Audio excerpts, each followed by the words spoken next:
Some people were injured in an explosion in a residential buildings in the center of Rostov-on-Don, the SHOT Telegram channel reported. According to SHOT, the drone crashed into a roofs, damaging at least 10 apartments. SHOT clarified that a drone of the Armed Forces of Ukraine crashed into the residential building, which was followed by an explosion. An explosion in the center of Rostov-on-Don occurred on August 14 amid a missile threat declared in the city. According to SHOT, the preliminary cause of the explosion was an attack by a Ukrainian drone. The channel's authors learned that the strike hit a residential building, after which a cloud of smoke rose into the sky. Emergency services are working at the scene. Several apartment buildings in Rostov-on-Don were damaged as a result of a drone attack. Acting governor of the Rostov region of the Russian Federation Yuri Slyuser reported this. As a result of a UAV attack in Rostov, several apartment buildings on Telmana and Lermontovskaya streets were damaged. Emergency services and representatives of the Rostov administration have left for the scene, the statement says. Meanwhile, RT reports that several people were injured as a result of a drone strike on a residential building in Rostov-on-Don. According to information from public groups, 50 people were evacuated from the house. According to eyewitnesses, the sound of a moped, typical of a UAV, was heard before the explosion.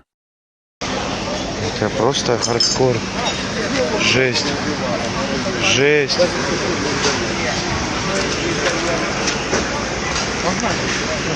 Раненый он уже. Погнали, Влад, народу стреляют.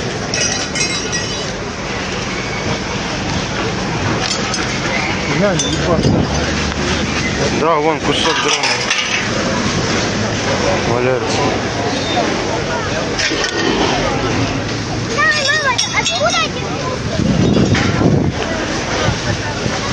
Просто посмотрите, в соседних домах повыбивало окна, стекла.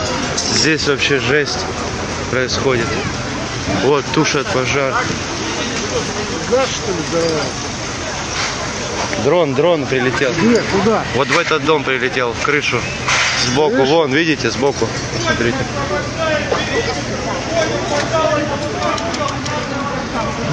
Жесть. Ребята, такая жесть. Посмотрите, все разбито. Все разбито. Пиздец, ебануло просто только что.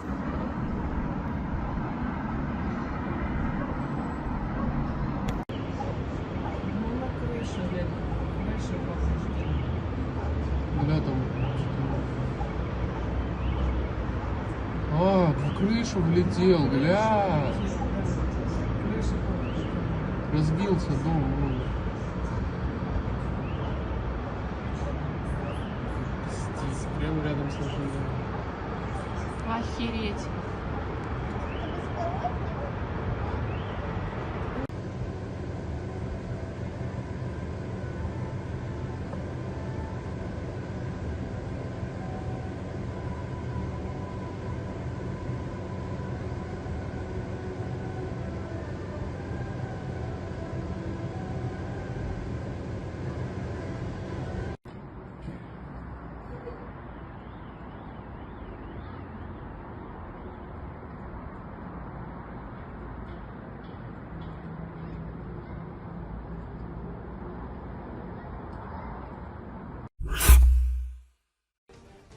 Thousands of North Koreans are being funneled into Russia under UN-sanctioned bans to work grueling, near-forced labor shifts as Moscow scrambles to replace workers lost to the war in Ukraine.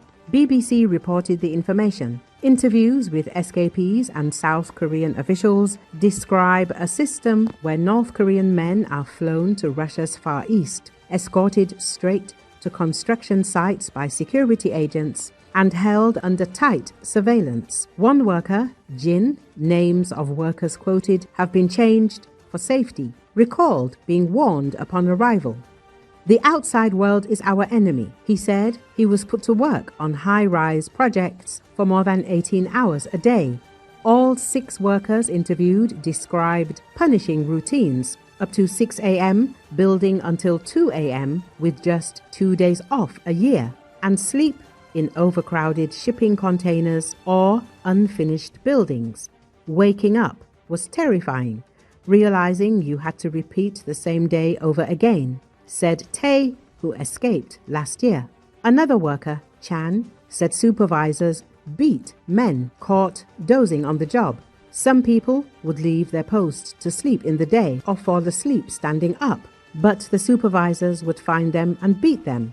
It was truly like we were dying. Experts say the deployment has surged despite a 2019 UN ban intended to cut off Pyongyang's overseas labor revenue.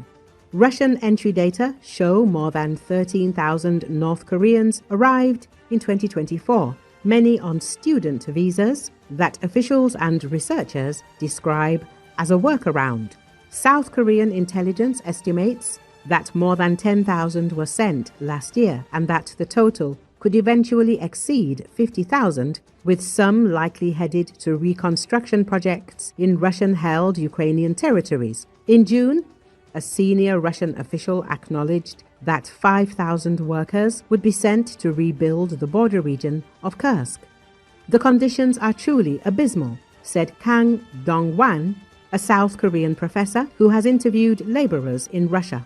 He said workers often toil at night with little safety equipment. Wages are largely siphoned off as loyalty fees to the North Korean state, with the small remainder withheld until return. Tactics, experts say, are designed to prevent escape. Tay said learning that Central Asian crews earned far more for far less was shattering. I felt like I was in a labor camp, a prison without bars, he said. Andrei Lankov, a Seoul-based scholar of North Korea-Russia relations, said Russia's war-driven labor crunch has made these workers a convenient fix. Russia is suffering a severe labor shortage right now, and North Koreans offer the perfect solution. They are cheap, hardworking, and don't get into trouble, he said. As controls tighten, more ideological sessions, curtailed outings, fewer are managing to flee. For Jin, who heard other crews jeer, "You are not men, just machines that can speak." The threat of losing his pay entirely convinced him to run.